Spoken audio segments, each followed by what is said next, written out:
I found a single paragraph in a Chase checking account agreement.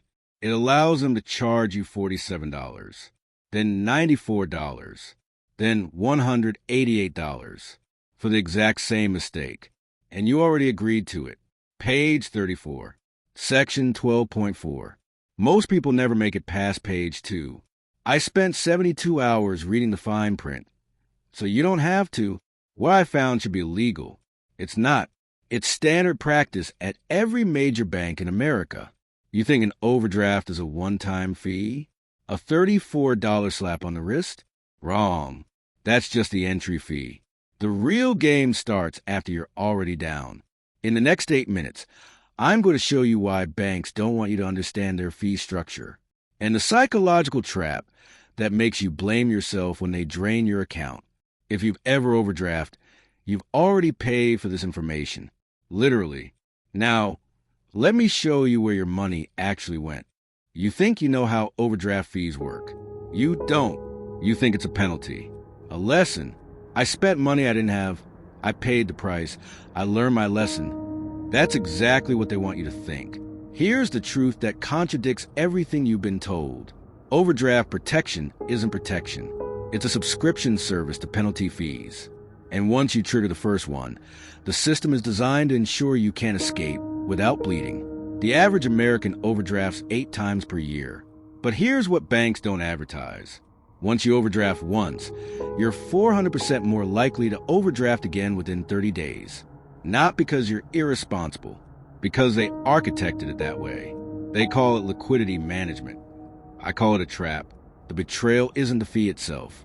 It's the structure, the cross-reference clauses, the footnotes that send you to other footnotes, the summary that says $34 in bold, while page 67 explains how that $34 unlocks a cascade that can turn a $5 coffee into a $293 debt. This isn't a conspiracy theory. This is section 12.4, and you signed it. Banks don't call it a repeated penalty. That would be too honest. They call it an extended overdraft position. Sounds medical. Sounds official. Sounds like something that requires ongoing treatment, which, coincidentally, requires ongoing payments. Here's how it activates. Day 1, you overdraft by $5. They charge $34. Your balance is now negative $39. But hidden in section 12.4 is a clause most people miss. If your account remains negative for more than 5 consecutive business days, you trigger the extended overdraft position. That's an additional $35 every 5 days until you fix it. So that $5 coffee, day 1, $34. Day 5, $35 more. Day 10, $35 more. Day 35. If you still haven't fixed it, and many people don't because life gets away, they close your account and send you collections. Add $50 closure fee. Add $75 collection fee. Your $5 coffee now costs you $234. And every step was legal. Every step was in the agreement. Every step was designed to be too boring to read.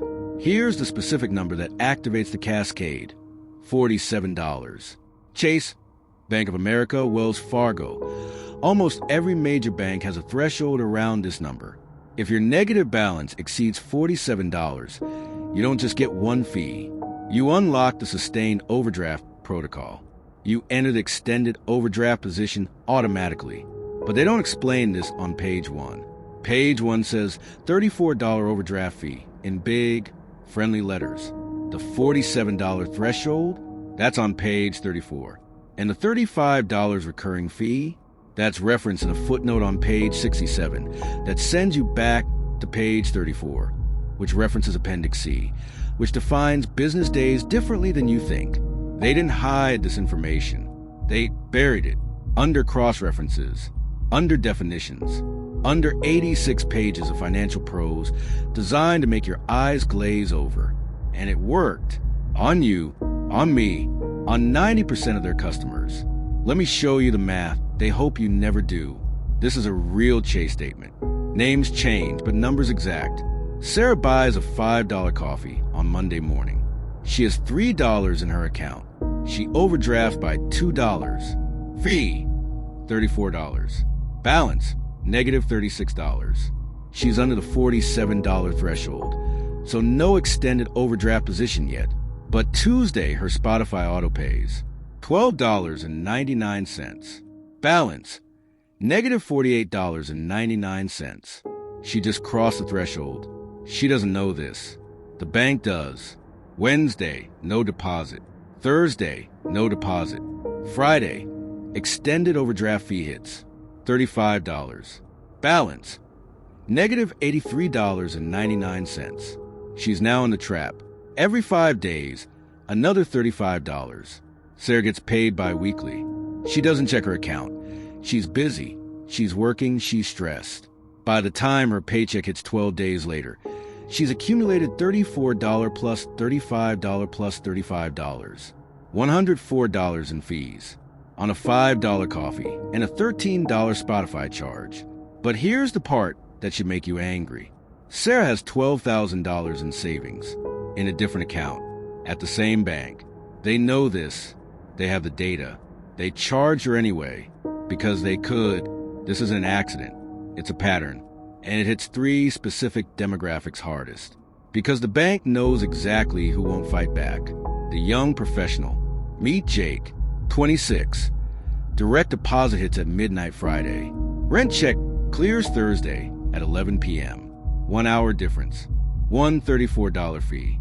But because he's now negative $47.50, he triggers the extended overdraft position. By Friday morning, he's already owed $69. He doesn't check his account over weekend. Who does?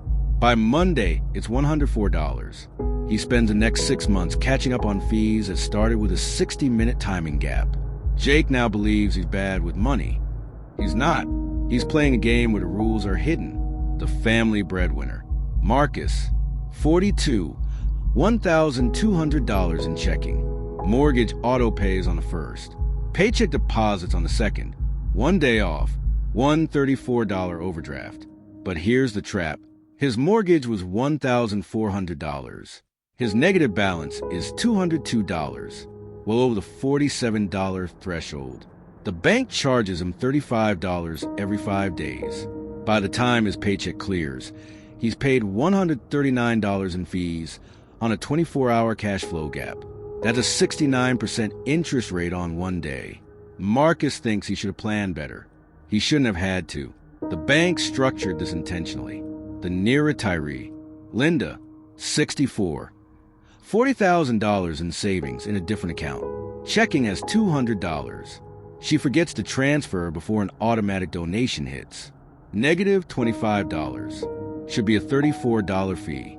But the bank knows something about Linda's demographic. Seniors are 300% less likely to check mobile banking. They wait for paper statements. By the time Linda sees the statement 30 days later, her $25 overdraft has become $164. She calls to complain. The representative reads her section 12.4 over phone. She feels embarrassed. She pays. She tells no one. The bank has a name for customers like Linda. Low engagement, high balance accounts. Translation: people with money who won't fight back. People who blame themselves. People who pay quietly and disappear. See the pattern? Each person blamed themselves. The bank didn't steal their money. They agreed to the terms. The system is designed to make you feel financially illiterate when you're actually being legally exploited. And the loop continues because shame keeps you silent. Here's what changes everything. This is not your fault, but it is your problem. And it's not permanent. Most financial advice says, keep a buffer in your account. That's vague and useless. Here's a specific, counterintuitive rule that breaks the loop.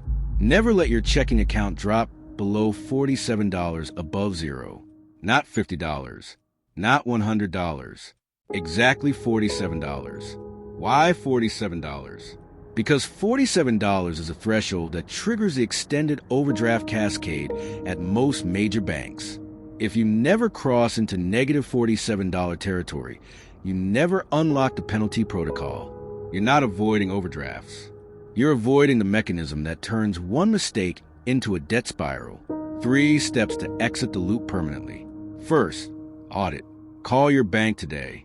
Ask specifically, what is my extended overdraft threshold? They have to tell you. Write it down. It's probably $47. Second, opt out. Decline overdraft protection. It's not protection. It's enrollment in the penalty system. Without it, your card gets declined. Embarrassing? Maybe, but declined card costs $0. An overdraft costs $34, then $35, then $35 again. Third, the $47 rule. Set a low balance alert at $47, not $0. At $0, it's too late. At $47, you have time to move money, to pause auto pay, to breathe. You're not bad with money. You were playing chess against an opponent who hid half the board. Now you can see the whole board, and the game changes. But here's what keeps me up at night. Even if you fix the overdraft trap, there's something worse. Something that happens every single month, on a specific date that your bank hopes you never notice.